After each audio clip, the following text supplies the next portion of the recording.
La luz y la holografía de campo profundo.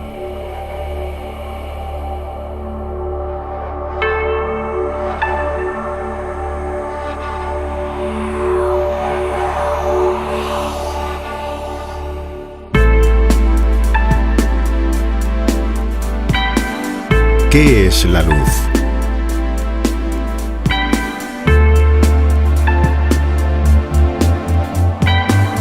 La pregunta nos deja perplejos.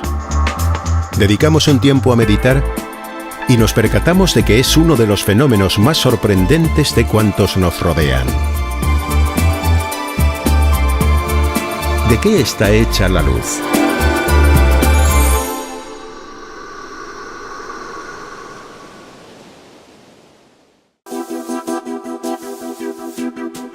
Isaac Newton publicó en 1672 que la luz se podría entender como rayos formados por chorros de partículas. Aplicando este concepto de partículas, podemos explicar fácilmente el movimiento rectilíneo de la luz y además las sombras recortadas por los objetos que se interponen.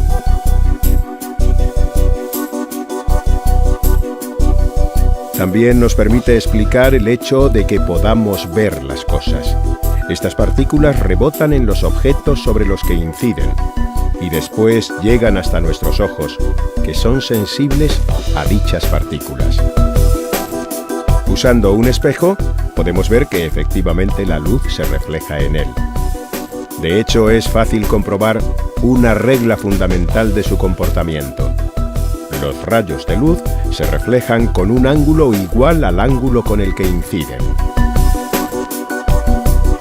Basándonos en esta regla, podemos comprender cómo vemos reflejadas las cosas en diferentes superficies. En un espejo, los rayos de luz se reflejan paralelos. Sin embargo, en una superficie difusa, los rayos siguen trayectorias aparentemente aleatorias. El hecho de entender la luz como partículas no explica otros comportamientos, tales como la refracción o la percepción de los colores. Necesitamos entonces otra forma de entender la naturaleza de la luz. En 1678, Christian Huygens tuvo una interesante idea. ¿Podría la luz estar formada por ondas? Veamos ciertos conceptos básicos sobre las ondas que utilizaremos en adelante para explicar algunas propiedades de la luz. La amplitud es la altura de la onda medida desde su posición de equilibrio. La longitud de onda es la distancia entre dos crestas consecutivas. La frecuencia es el número de ondas que pasan por un punto en una unidad de tiempo. La luz puede atravesar distintos materiales con mayor o menor facilidad. Cuando cambia de medio de propagación, sus rayos se desvían.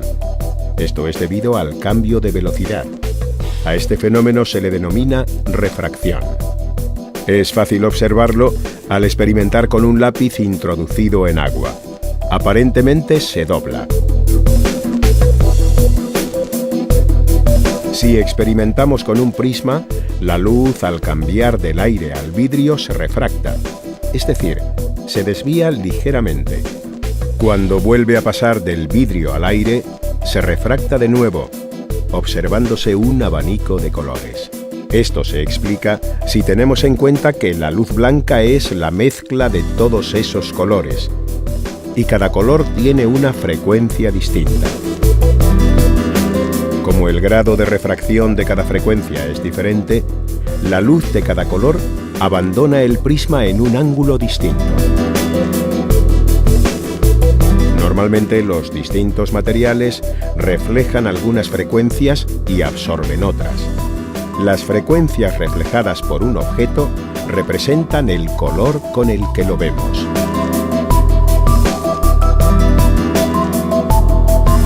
Si iluminamos diferentes objetos con luz blanca, que lleva consigo todas las frecuencias, observaremos que un objeto blanco refleja todas las frecuencias.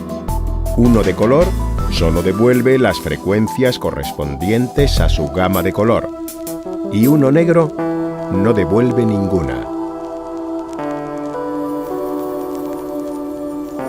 Tal y como sabemos, las ondas se pueden cruzar y no pierden su identidad, pero sí quedan alteradas en aquellos lugares del espacio donde coinciden.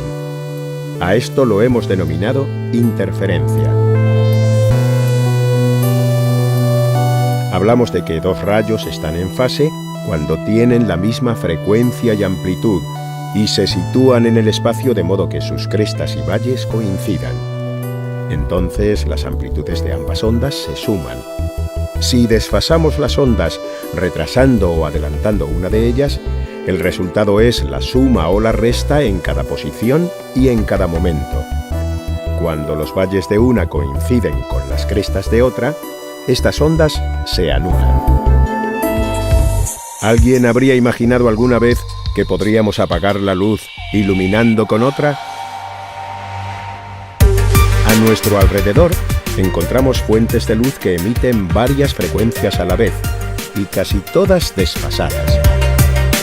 Para aprender más cosas sobre la luz y poder desarrollar más tecnología, es imprescindible disponer de un método que nos permita generar una luz formada por ondas de la misma frecuencia, y que además todas estas ondas viajen en fase entre sí.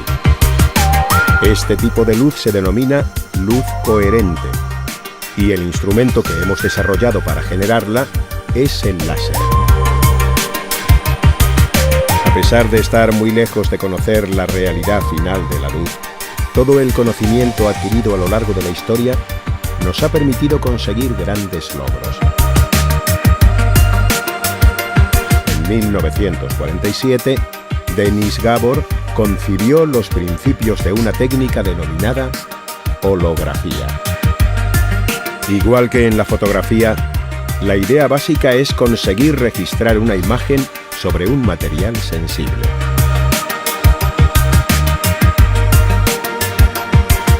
La fotografía registra la intensidad de la luz reflejada por los objetos. Obtenemos la imagen del objeto vista desde la posición de la cámara, es decir, un único ángulo o perspectiva.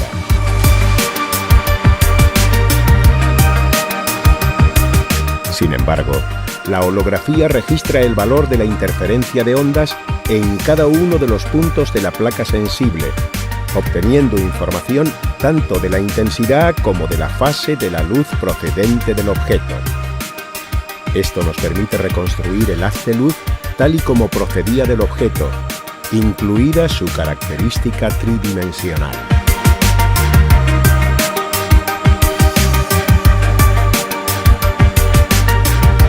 El proceso básico en la generación de una holografía es el siguiente.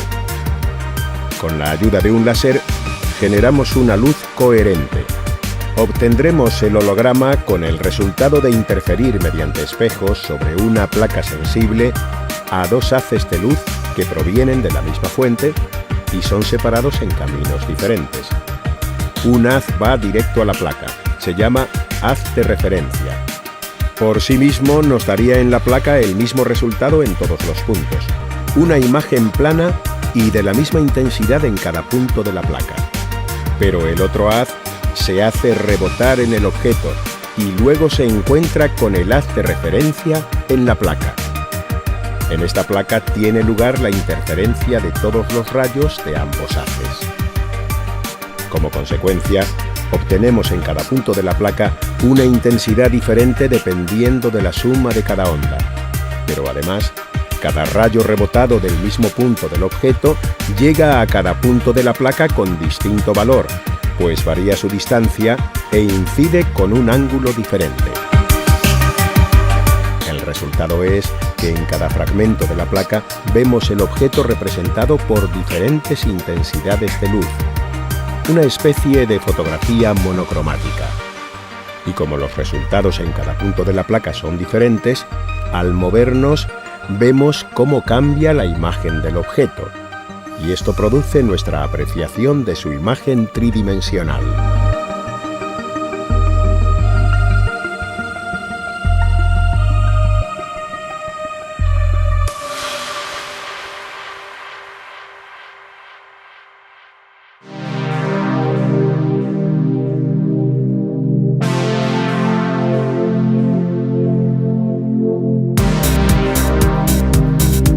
Un equipo del Consejo Superior de Investigaciones Científicas, dirigido por Ramón Torrecillas y Julio Ruiz, está trabajando en la generación de hologramas excepcionales por su tamaño y profundidad de campo.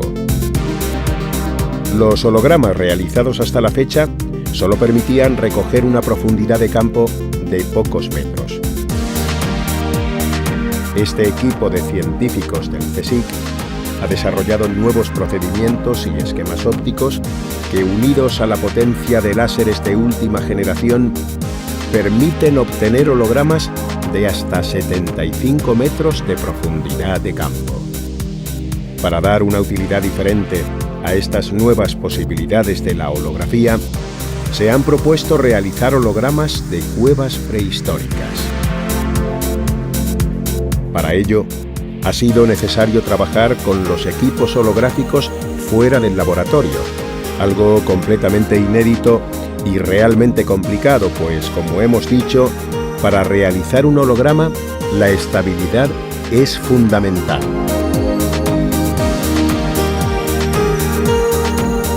Para comprender la precisión necesaria, pensemos que si durante la exposición la placa sensible se mueve tan solo 1/1000 de milímetro, el grabado del holograma habrá fracasado.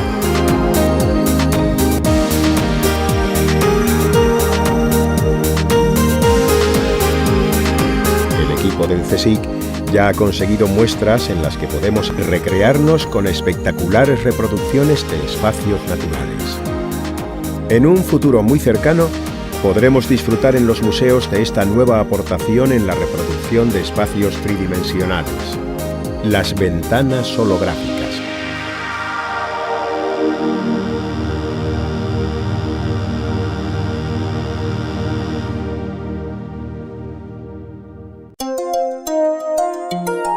Hoy en día se utiliza la holografía en multitud de aplicaciones cotidianas y se investiga en nuevas soluciones en todos los ámbitos de la técnica.